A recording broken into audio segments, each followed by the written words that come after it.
Graduation season is over and it's time to enter the real world, like with a real J-O-B.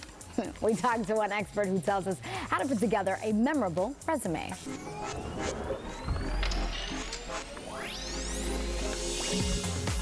Recent grads, the race is on to find that first job. If you're feeling the pressure, we'll tell you what changes may need to be made to your resume.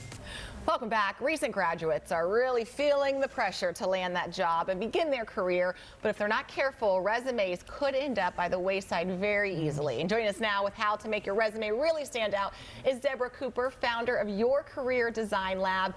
The resume is still so important. Deborah, what's the number one mistake that people make when it comes to a resume? To be honest with you, there's a lot of mistakes that kids make because you know what? Today's resumes are not like your grandmother's before, to be honest with you.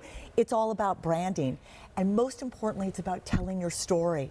So it's no longer about just listing things that you've done, internships or whatever. It's branding and telling your story. But Deborah, I have a lot to tell you about myself, okay? Should it be 2 pages or 1? No, it needs to be 1 page. Unless, quite frankly, you've been in the business for 30 years and have had 100 jobs, you might go on to 2. Okay. But for most recent graduates, which is what we focus on, it's really down to 1. But in each one, it is so important to just tell your story for each job or each internship that you do.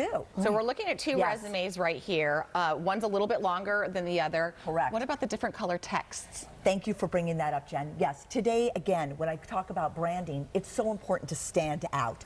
And as you can see, the one on the right has a little pop of color that also will coordinate with her cover letter. So people start to see her as an entity, not somebody that's on a stack of a pile. The left, as a matter of fact, just seems very kind of short in its content, but long in its thing. We try to tell the story in a quick segment. Okay, and now we have another resume to show you, which happens to be our intern's resume, which is Angelica. How about you see on the left that we see that beautiful, I don't know what even it is. Like a logo. Just like almost. a logo. Is that a yes or a no? That's a no. Okay. Because that's almost trying a little bit too much. What employers want to see is the content along with the branding.